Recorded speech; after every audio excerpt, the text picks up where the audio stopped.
No suelo escribir en Reddit, pero llevo semanas con esta historia atravesada en el pecho y necesito sacarla antes de que se me pudra por dentro. Tengo 32 años, soy española, vivo en Madrid desde hace casi una década y, aunque odio admitirlo, llegué a ese punto en el que todas mis amigas están casadas, con hijos o fingiendo que su relación abierta es una decisión espiritual y no resignación pura. Yo estaba sola, no desesperada. Eso me lo repetía como un mantra, solo cansada de volver a casa y hablarle a las plantas.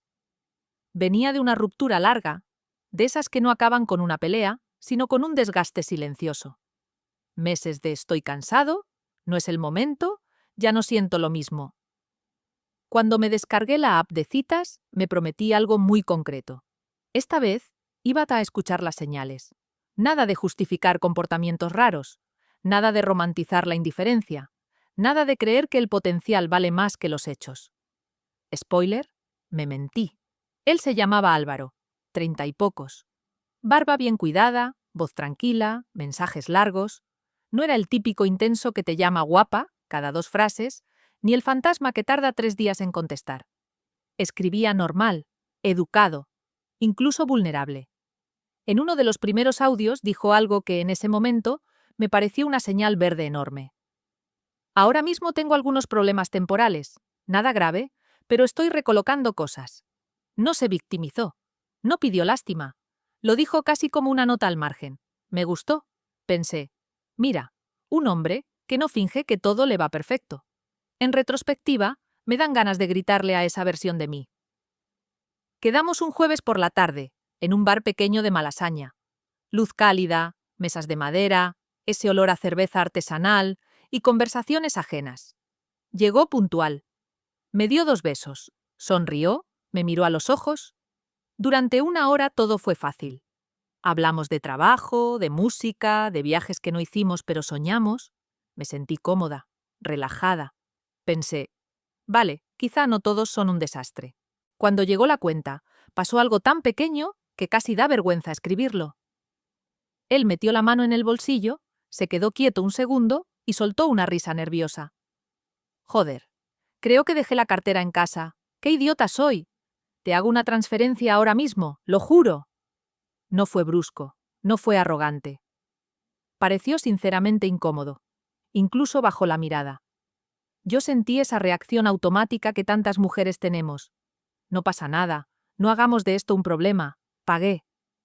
No porque creyera que debía, pagué porque confié. Porque pensé que todos podemos olvidar algo un día. Porque no quería ser esa en la primera cita. Mientras salíamos, me dio las gracias varias veces. Dijo que le daba vergüenza, que en serio me lo transfería al llegar a casa. Yo asentí. Le creí. No comprobé el móvil cada 5 minutos. No le escribí recordándoselo. Quise ser la versión madura, tranquila, comprensiva de mí misma. Esa noche volví caminando, con los auriculares puestos, sintiéndome ligeramente ilusionada. No enamorada, ilusionada, que ya es peligro suficiente. Pensé que quizá esta vez no tendría que estar en guardia, que quizá había exagerado en el pasado, que no todo era una red flag esperando a explotar. La transferencia no llegó esa noche, ni al día siguiente. Me dije que estaría liado, que ya lo haría, que no pasa nada por 24 euros. No seas ridícula, me dije, no empieces a contar. Ahora sé que ese fue el primer error. No pagar, confiar sin observar. Ignorar esa incomodidad leve en el estómago que no era ansiedad, era intuición. Pero en ese momento, si alguien me hubiera preguntado, habría dicho sin dudar, parecía honesto. Volví a verle, porque quise creer que lo de la cartera había sido exactamente lo que él dijo. Un despiste. Nada más.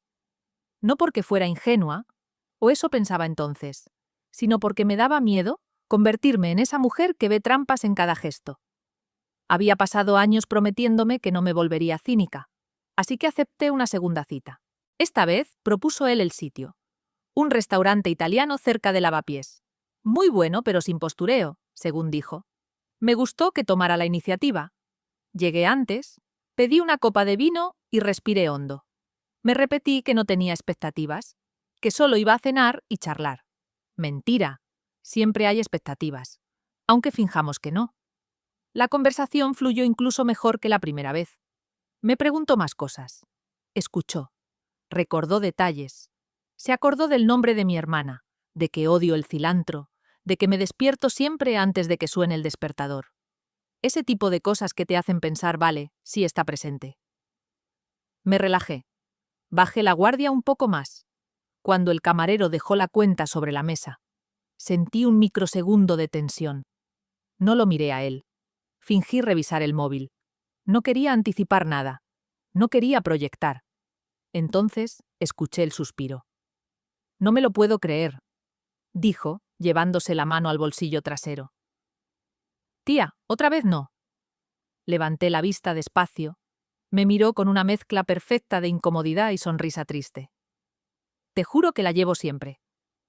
Hoy he salido con prisa y, bueno, ya sabes. No sabía, en realidad, pero asentí. Pagué otra vez. Esta vez me dijo: mañana te hago una transferencia con todo, lo de hoy y lo otro. En serio, gracias por entenderlo. Quise decir algo pequeño. Oye, no pasa nada, pero acuérdate. No lo hice. No quise parecer desconfiada. No quise romper ese clima amable que habíamos construido. Me odié un poco por eso, pero me convencí de que estaba exagerando. La tercera cita fue un café rápido, domingo por la tarde. Nada serio, pensé. Nada que pudiera salir mal. Él llegó con prisas, se disculpó, pidió 2 cafés. Cuando fue a pagar, frunció el ceño. Qué raro. La tarjeta no funciona. La camarera esperó. Yo sentí ese calor incómodo subir por el cuello. Saqué mi cartera casi en automático. Él sonrió, aliviado. Te lo sumo todo, ¿vale? Joder, parezco un desastre. Reímos. O mejor dicho, yo reí. Por dentro, algo empezaba a tensarse. No era rabia todavía. Era confusión. Una voz muy bajita que decía: esto ya no es casualidad. Otra voz, más fuerte, le respondía: no seas paranoica. La cuarta vez fue ya casi ridículo. Cena rápida después del trabajo. Cuando pidió, eligió sin mirar precios. Yo sí los miré. Cuando llegó la cuenta, ni siquiera hizo el gesto de buscar la cartera. Me miró directamente. La app del banco está fallando hoy. ¿Pagas tú y luego lo arreglo? Lo dijo con naturalidad, sin nervios, sin vergüenza, como si fuera lo más lógico del mundo. ¿Pagué? Sentí algo nuevo. No culpa, no pena. Algo parecido a la resignación. Siempre decía lo mismo después. Siempre. ¿Te lo devolveré todo? Claro. Respondía yo y ahí estaba la trampa. Yo decía claro, como si fuera una confirmación neutra, pero por dentro empezaba a notar que cada claro me pesaba más. Que no era solo el dinero. Era la sensación de estar siendo probada. De que él observaba hasta dónde llegaba mi silencio. Nunca parecía completamente cómodo con la situación. Y eso era lo que más confundía. No era un caradura evidente. Mostraba la cantidad justa de culpa para que yo no pudiera enfadarme sin sentirme injusta. Era como si supiera exactamente qué cara poner para que yo dudara de mí. Una noche, volviendo a casa, me descubrí haciendo cuentas mentales. No por necesidad económica, podía permitírmelo. Lo que me inquietó fue darme cuenta de que estaba contando. Yo, que siempre me había prometido no hacerlo. Me sentí pequeña, tonta, como si estuviera traicionando una versión ideal de mí misma. La mujer tranquila, generosa, segura. Pensé en decir algo en la siguiente cita. En poner un límite suave. En bromear incluso. Pero otra parte de mí tenía miedo de su reacción. No a que se enfadara, sino a que me mirara con decepción. A convertirme de repente en esa chica complicada. Así que no dije nada. Y las coincidencias siguieron repitiéndose. La frase llegó un martes cualquiera, sin música dramática ni pausa incómoda. No fue pronunciada como un ataque, ni siquiera como una opinión polémica. Salió de su boca con la naturalidad de alguien que cree estar diciendo una obviedad, una ley universal que no necesita explicación. Estábamos sentados en una terraza cerca de sol. Era de esas tardes en las que Madrid parece amable. Ruido constante, camareros corriendo, turistas perdidos, el sol bajando despacio. Habíamos pedido unas cañas y algo para picar. Yo venía cansada del trabajo, con la cabeza espesa, sin energía para analizar nada en profundidad. Quizá por eso dolió más. Cuando llegó la cuenta, el ritual ya era conocido. Ni siquiera fingí sorpresa. Metí la mano en el bolso casi al mismo tiempo que él decía: «Espera un segundo». No terminó la frase. Me miró, sonrió, y fue entonces cuando lo dijo. «Bueno, una mujer de verdad no cuenta el dinero, ¿no?». Se rió un poco después. No una carcajada, más bien una risa ligera, como si acabara de soltar una frase ingeniosa. El camarero seguía ahí, esperando. Yo también me reí. Automáticamente. Ese reflejo aprendido de suavizar, de no incomodar, de no convertir algo raro en algo incómodo para los demás. Pero por dentro sentí un chasquido seco. Algo se descolocó. No fue indignación inmediata. No fue rabia. Fue una especie de vacío. Como si alguien hubiera dicho en voz alta algo que hasta ese momento solo existía como sospecha difusa. «Ah, vale. Así es como me ves». No como alguien generosa, no como alguien comprensiva, como alguien que no debe preguntar, que no debe medir, que no debe incomodar. Pagué. Otra vez. Mis manos no temblaban. Mi voz no cambió. Por fuera, todo parecía normal. Incluso seguimos hablando de planes, de películas pendientes, de un viaje que algún día podríamos hacer. Yo asentía, sonreía, participaba. Por dentro, estaba tomando distancia a pasos agigantados. Esa noche, ya en casa, me quité los zapatos y me senté en el borde de la cama sin encender la luz. Repetí la frase en mi cabeza varias veces. Una mujer de verdad no cuenta el dinero. Me pregunté qué significaba exactamente. ¿Que no pregunta? ¿Que no pone límites? ¿Que paga sin incomodarse? ¿Que se deja usar con elegancia? Pensé en mi madre, que siempre me enseñó a ser independiente. En mi abuela, que guardaba cada recibo en sobres perfectamente ordenados. En todas las mujeres que conocía que contaban, que administraban, que sabían exactamente cuánto entraba y cuánto salía, porque nadie más lo iba a hacer por ellas. ¿No eran mujeres de verdad? Algo empezó a cambiar a partir de ahí, aunque desde fuera no se notara. ¿Dejé de contar en voz alta? Sí. No volví a mencionar el dinero. No volví a preguntar por las transferencias pendientes. Pero empecé a hacer otra cosa. Empecé a registrar. No como un plan de venganza, no con rabia, más bien con una calma nueva, casi clínica. Abrí una nota en el móvil. Anoté fechas, sitios, cantidades aproximadas, frases exactas. No porque pensara usarlas, sino porque necesitaba anclarme a algo real, a hechos, a números, a pruebas de que no estaba exagerando. Me sorprendió lo rápido que se volvió automático. Pagar, sonreír, anotar después. Como si mi cuerpo hubiera entendido antes que mi cabeza que algo no estaba bien y necesitara protegerse de alguna forma. Él, mientras tanto, parecía cada vez más cómodo, más relajado. Hacía bromas sobre mi generosidad, comentarios pequeños, lanzados al aire, siempre con una sonrisa. Nunca lo suficiente explícitos como para reclamar nada sin parecer exagerada. Era un juego sutil. Y yo empezaba a ver las reglas. Una parte de mí quería enfrentarlo. Decirle que esa frase no estaba bien, que me había dolido, que no era justo. Otra parte, más cansada, más herida, solo quería observar. Ver hasta dónde llegaba. Ver qué pasaba cuando dejaba de reaccionar y empezaba a mirar con atención. No dejé de salir con él en ese momento. Y ahora, escribiéndolo aquí, sé que alguien pensará que fue debilidad. Puede que lo fuera. Pero también fue curiosidad. Necesitaba confirmar algo que ya intuía. Necesitaba pruebas para mí misma. Porque después de esa frase, ya no podía volver atrás. Algo se había roto. Y aunque seguía sonriendo, ya no estaba del todo ahí. Después de la frase, algo cambió en el aire. No de forma brusca, no como una discusión o un portazo. Fue más sutil, más incómodo. Como cuando te das cuenta de que una habitación está mal ventilada, pero nadie más parece notarlo. Yo lo notaba, todo el tiempo. Él empezó a relajarse de una manera que ya no me parecía natural. Antes, al menos, fingía cierta incomodidad cuando yo pagaba. Bajaba la voz, se disculpaba, prometía devolverlo. Ahora no. Ahora era distinto. Elegía con más seguridad. Miraba menos la carta y más al camarero. Pedía entrantes para compartir, que en realidad se comía él casi entero. Postres, porque la vida es corta.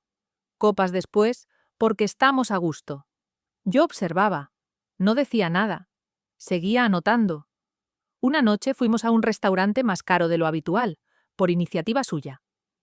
«Te va a encantar», dijo. «Es de esos sitios especiales». Especial fue ver cómo pidió sin dudar el plato más caro. Una botella de vino que yo jamás habría pedido sin consultarlo antes. Y luego se recostó en la silla como si nada. Cuando llegó la cuenta, la miró de reojo y sonrió. «Total, tú siempre pagas». Lo dijo riéndose, como si fuera una broma privada entre nosotros. Sentí un pinchazo seco en el estómago. No fue vergüenza esta vez, fue claridad. Lo miré directamente. Él sostuvo la mirada sin incomodarse. No se corrigió.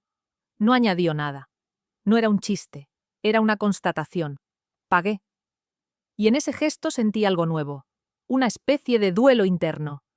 Como si estuviera enterrando la última excusa posible. Ya no podía decirme que no se daba cuenta. Ya no podía fingir que era torpeza. Había cruzado una línea invisible, y lo había hecho con una sonrisa. Después de esa cena, empezó a hablar más de sus problemas temporales. Siempre vagos, siempre sin fechas, siempre con un tono que mezclaba resignación y derecho. «Ahora mismo no estoy para gastos», decía. «¿Ya sabes cómo está todo?» Yo asentía. Por dentro pensaba. «Pero sí estás para disfrutarlos». Cada vez que sacaba el tema del dinero, no para pedir, sino para justificar.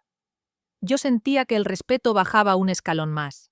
No porque no tuviera dinero, porque no tenía intención. Intención de equilibrar, de cuidar, de responsabilizarse. Una tarde, mientras caminábamos por el barrio, pasó algo pequeño, pero revelador.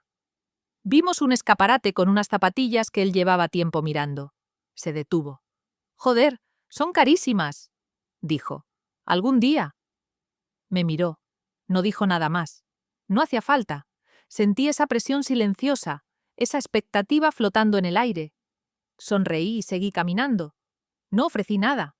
Él frunció el ceño un segundo, apenas perceptible, y luego siguió hablando de otra cosa, como si yo hubiera fallado una prueba invisible.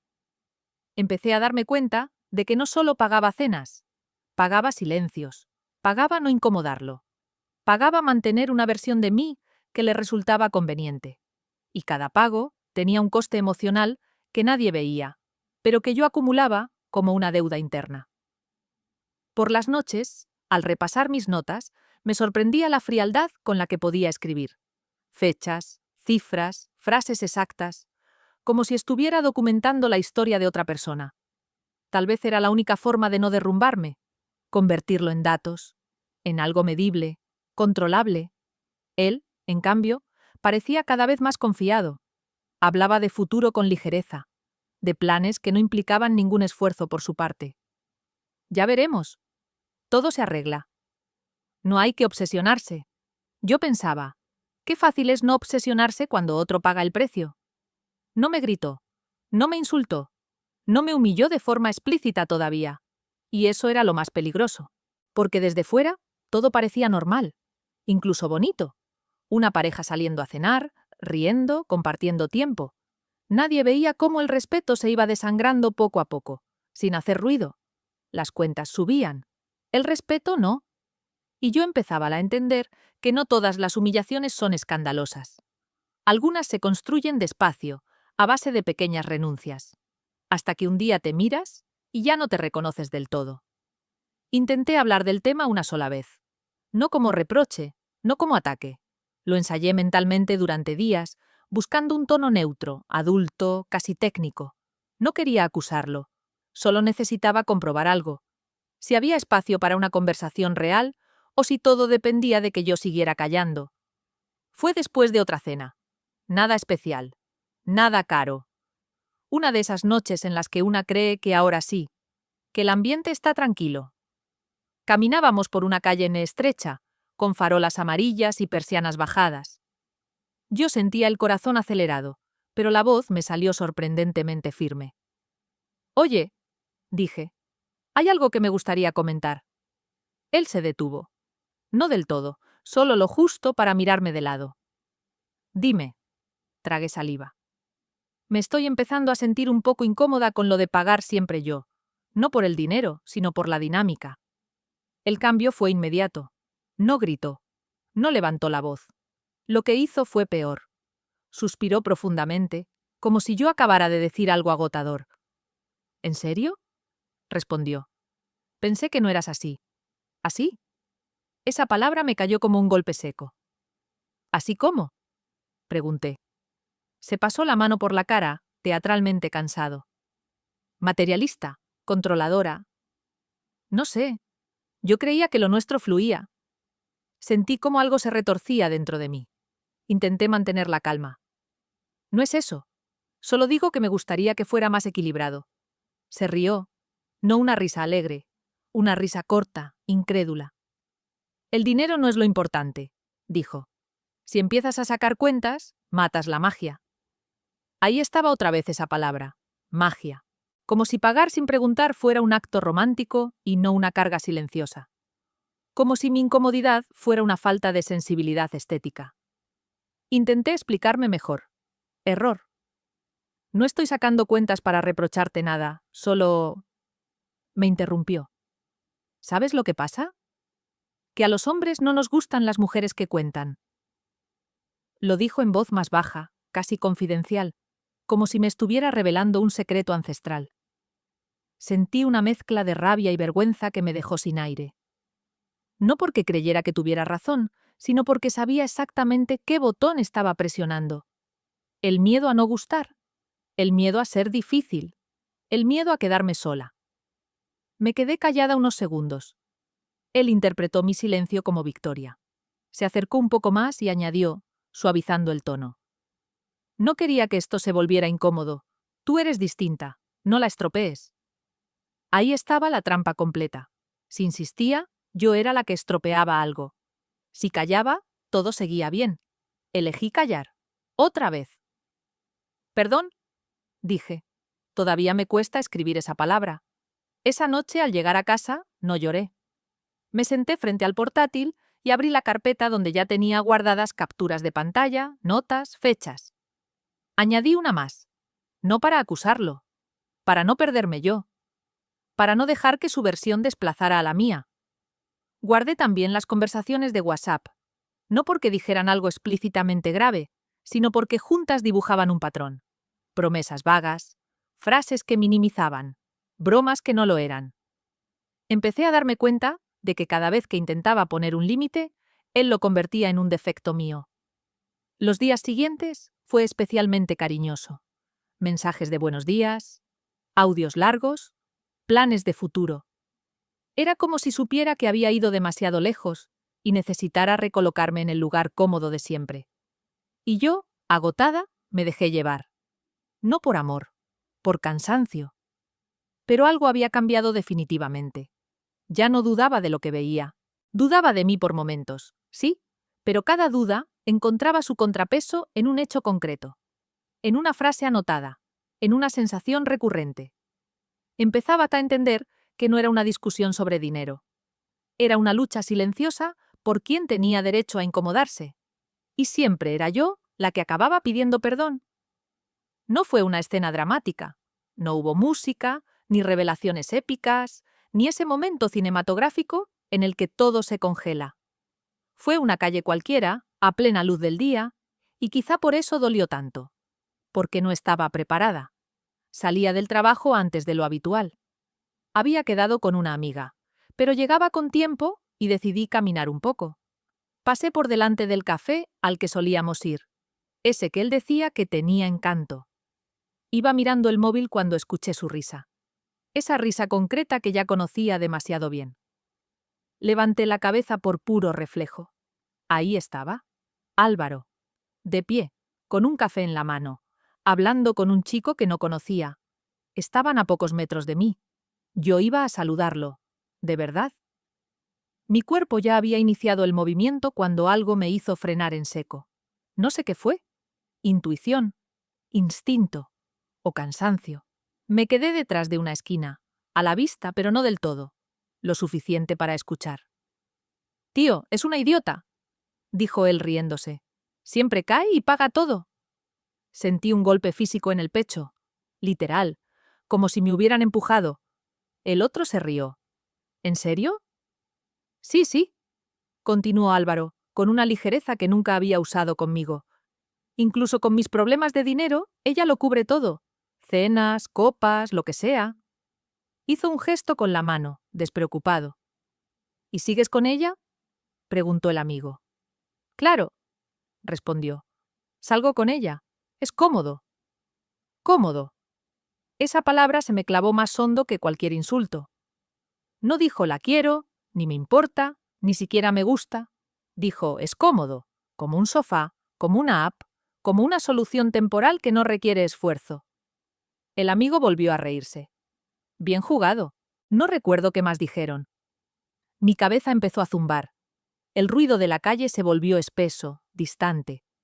Sentí calor en la cara, pero no lloré. No me moví. Me quedé ahí, invisible, escuchando cómo se deshacía en segundos la imagen que yo misma había ayudado a construir. No me vieron. Y en ese momento supe que no quería que me vieran. No quería una explicación. No quería una excusa improvisada.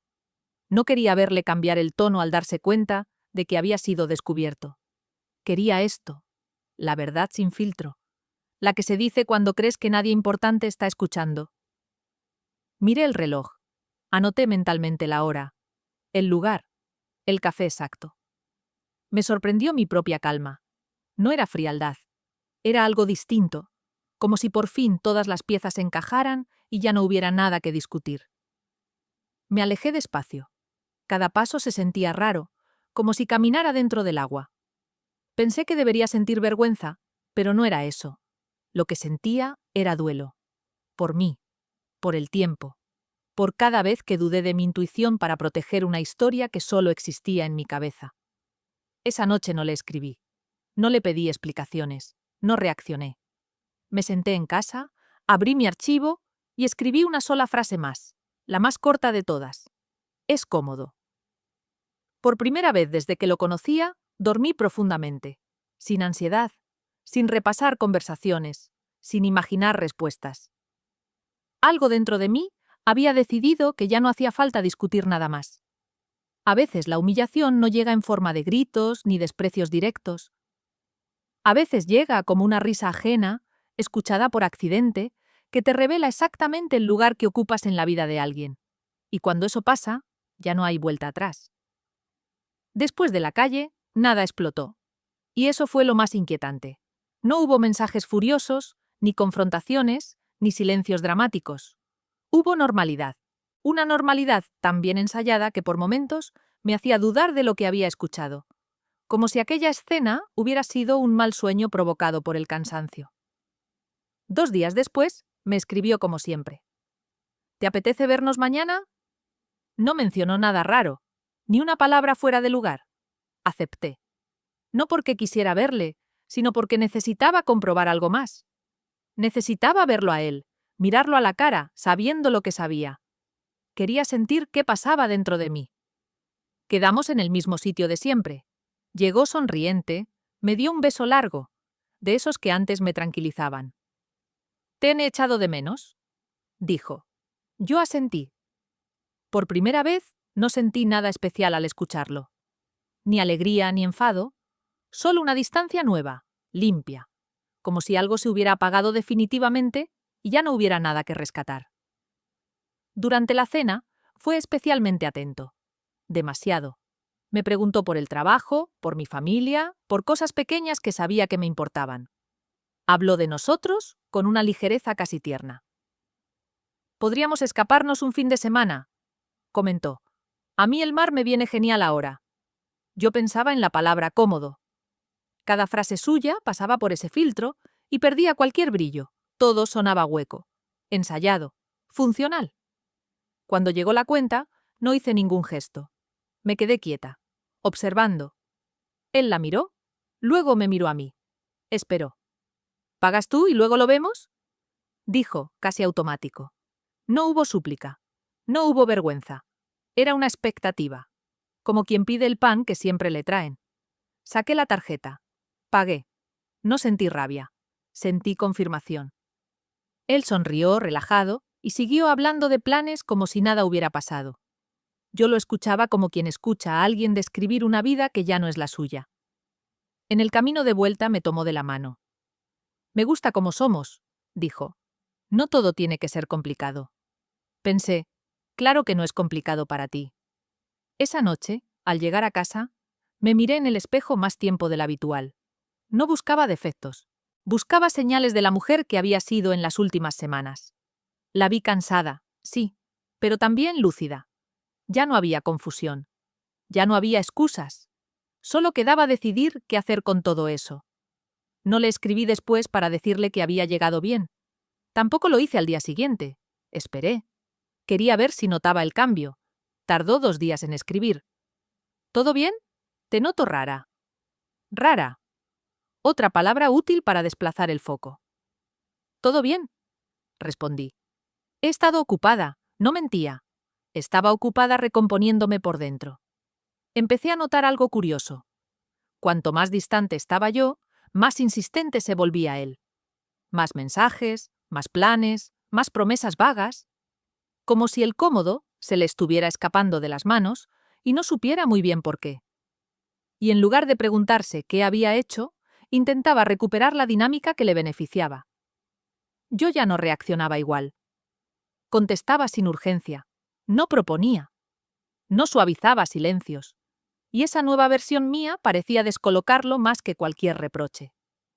Después de la humillación viene algo extraño. No alivio inmediato. No empoderamiento cinematográfico. Viene una calma rara, casi sospechosa. Como el silencio después de entender una verdad incómoda. Yo estaba ahí, en ese silencio. Y por primera vez, no me daba miedo. No lo hice con rabia. Eso es lo primero que quiero dejar claro. No fue una noche de vino, lágrimas y decisiones impulsivas. Fue un martes cualquiera, después de cenar algo rápido, con la casa en silencio y la cabeza extrañamente despejada. Abrí el portátil, abrí Excel. No porque pensara denunciarlo todavía, ni siquiera sabía si lo haría alguna vez. Lo abrí porque necesitaba orden, porque durante semanas había sentido que todo era difuso, emocional, subjetivo, y yo necesitaba algo que no pudiera manipularse con frases bonitas ni silencios estratégicos. Puse títulos simples, casi fríos: fecha, lugar, cantidad, motivo, promesa, comentario. Empecé por la primera cita. Recordaba perfectamente el sitio, la hora aproximada, incluso la ropa que llevaba. Escribí la cifra, luego la segunda, la tercera, la cuarta. Cada fila era una escena que ya había vivido, pero vista ahora desde fuera parecía distinta, más clara, más obvia. En la columna de promesa repetí la misma frase demasiadas veces. Te transfiero. Mañana te lo paso. Luego lo arreglamos. En comentario, anoté cosas que hasta ese momento solo habían vivido en mi cabeza. Ríe al decirlo. ¿No busca la cartera? Lo da por hecho. Dice que una mujer de verdad no cuenta.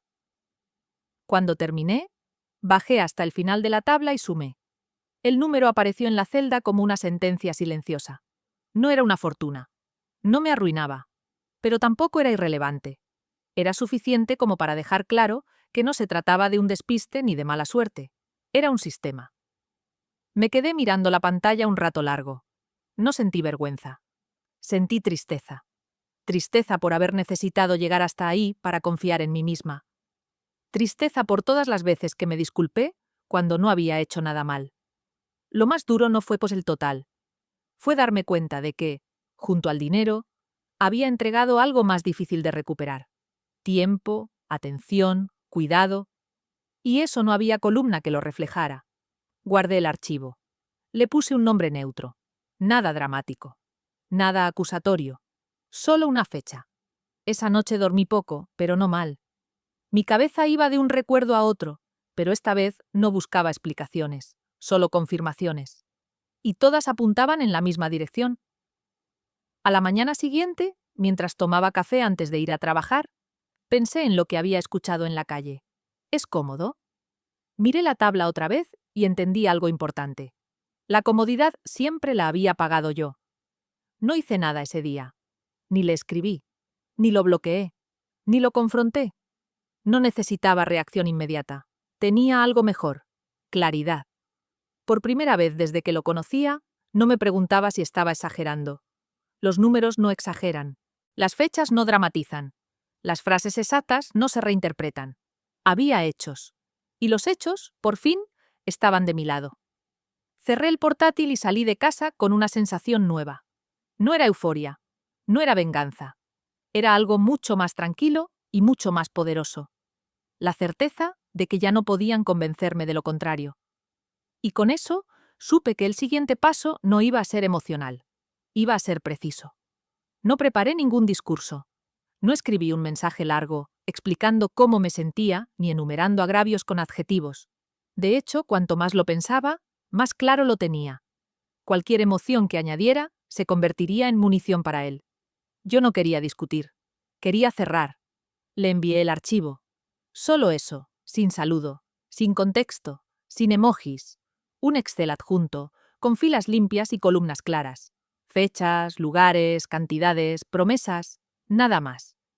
Tardó exactamente 5 minutos en responder. ¿Estás loca? Ni hola, ni ¿qué es esto? Directo al ataque. Sentí una punzada breve, casi automática, pero se disipó rápido. Ya conocía ese tono. Ya sabía lo que venía después.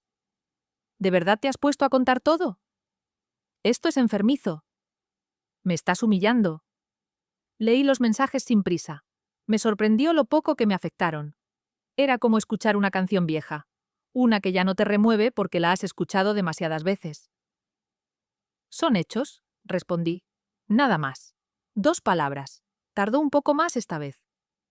¿Estás exagerando? Siempre has sabido que ahora mismo no estoy bien económicamente. Si no querías pagar, lo podrías haber dicho.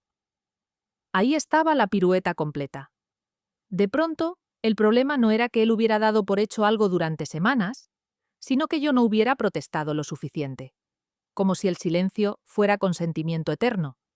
Como si el respeto fuera una cláusula opcional que yo debía activar explícitamente. No se trata de querer o no querer, escribí.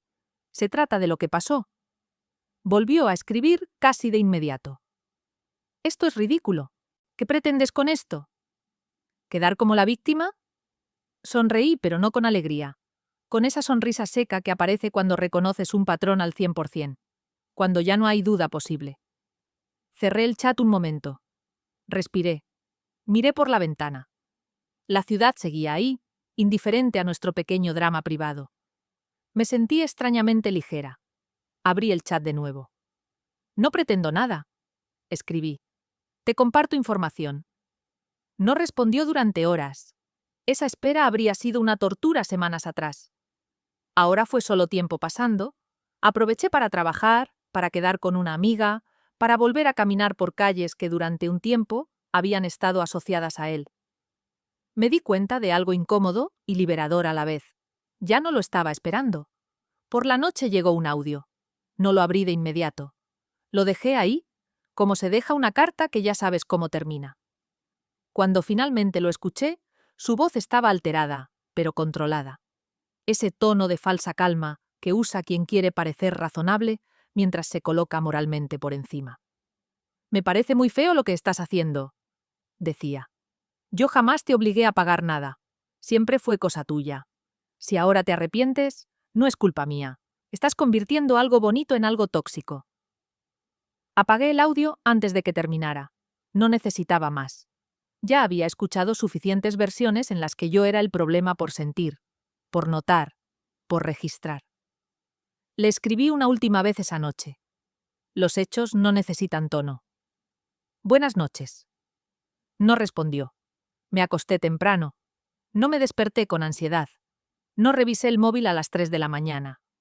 No repasé mentalmente frases que debería haber dicho mejor. Algo se había cerrado definitivamente. Y no con un portazo, sino con un clic casi imperceptible. Entendí entonces que muchas veces no se trata de ganar una discusión ni de ser comprendida. Se trata de no permitir que te reescriban la historia mientras estás dentro de ella. Yo ya había salido.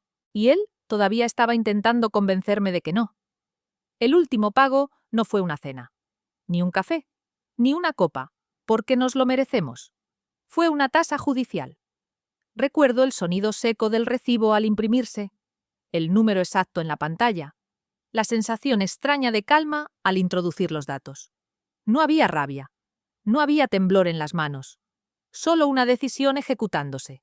No le avisé, no le pedí nada más. No le di la oportunidad de prometer, de victimizarse, de teatralizar. Había pasado suficiente tiempo escuchando versiones. Esta vez, los hechos iban por delante. La demanda incluía 3 conceptos claros, sin adornos: fraude, abuso de confianza, presión psicológica. No escribí una novela. No hacía falta. Había fechas, había cifras, había mensajes, había un patrón. Todo aquello que durante semanas él había tratado como malentendidos aparecía ahora ordenado, coherente, verificable. El primer intento de contacto llegó esa misma tarde. Una llamada. No la cogí. Luego otra. Tampoco. Después, mensajes. ¿Qué cojones es esto?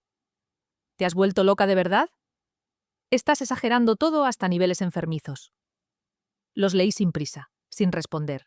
Un rato después, el tono cambió. Oye, ¿podemos hablarlo? No hacía falta llegar a esto. Me estás arruinando. Esa frase me hizo sonreír. Me estás arruinando. No he hecho algo mal. No lo siento, solo la constatación de que por primera vez había consecuencias que no podía esquivar. Me llamó desde otro número. No contesté. Mandó un audio largo. No lo escuché entero. Bastaron los primeros segundos para reconocer el mismo discurso reciclado. Culpa, victimismo, promesas vagas de cambio. Por la noche llegó el último intento. El más honesto, quizás sin querer. Yo pensé que a ti no te importaba, escribió. Siempre parecías tan tranquila. Ahí estaba, la confesión involuntaria, la tranquilidad como permiso, el silencio como consentimiento. Guardé el mensaje, no para responder, para cerrar el círculo. No sentí triunfo, tampoco pena. Sentí algo mucho más raro, alivio, como cuando por fin sueltas una bolsa que llevas cargando sin darte cuenta de lo pesada que era hasta que la dejas en el suelo. Esa noche dormí profundamente, sin sobresaltos, sin sueños raros. Al despertar, no tuve el impulso de mirar el móvil. Me hice café, abrí la ventana. El día seguía su curso, como si nada extraordinario hubiera pasado. Y quizá eso era lo más importante. El mundo no se había derrumbado porque yo dejara de ser cómoda. Pensé en todas las veces que pagué para no incomodar. En cada no pasa nada que sí pasaba. En cada disculpa que nunca me debieron. Y entendí que el último pago no había sido dinero. Había sido una decisión. No lo hice para vengarme. Lo hice para salir. Y por primera vez en mucho tiempo me sentí completamente fuera de su alcance. Han pasado meses desde aquello. No sé exactamente cuántos, porque dejé de contar el tiempo en función de él. La vida volvió a ocupar su lugar poco a poco, sin grandes gestos ni epifanías de película. Volvió el ruido normal, las rutinas, las risas que no pesan, las noches tranquilas. Y sobre todo, volvió algo que no sabía que había perdido: el respeto por mí misma sin condiciones. A veces releo lo que escribí aquí y me sorprende no reconocer del todo a la mujer que fui al principio. No porque fuera débil o ingenua, sino porque estaba entrenada para dudar de sí misma antes que de los demás, para suavizar, para justificar, para cargar con lo incómodo con tal de no parecer difícil. Nadie me obligó a hacerlo, lo aprendí, como tantas. He pensado mucho en por qué tardé tanto en reaccionar, y la respuesta no es simple. No fue solo él, fue el contexto, las frases normalizadas, el miedo a quedarme sola, la presión invisible de ser comprensiva, moderna, no conflictiva. Todo eso crea el caldo perfecto para que alguien cruce límites sin levantar la voz. Si estás leyendo esto y algo te incomoda, confía en esa incomodidad. No necesitas una humillación pública ni una frase cruel para justificarla. El respeto no se negocia en pequeñas cuotas. No se pierde de golpe. Se va erosionando mientras te dicen que no exageres. No, no todas las personas que tienen problemas económicos son manipuladoras. No, No pagar una cena no define tu valor. Y no tienes que demostrar que eres una mujer de verdad, tragándote situaciones que te duelen. Aprendí que quien te quiere no te pone a prueba. No te observa para ver hasta dónde aguantas. No convierte tu generosidad en un recurso. Y sobre todo, no se ríe de ti cuando cree que no estás escuchando. Hoy no tengo una gran historia de amor que contar. Y está bien. Tengo algo mejor. Claridad. Límites. Paz. Ya no confundo intensidad con interés ni carencias con profundidad. Y cuando alguien me incomoda, no me explico durante horas. Escucho y actúo. Si pudiera decirle algo a la mujer que fui al principio de esta historia, sería esto. No necesitas ser cómoda para ser querida. Necesitas ser respetada para quedarte. Y si este post le sirve a una sola persona para dejar de dudar de sí misma un poco antes de lo que yo lo hice, entonces todo esto habrá tenido sentido.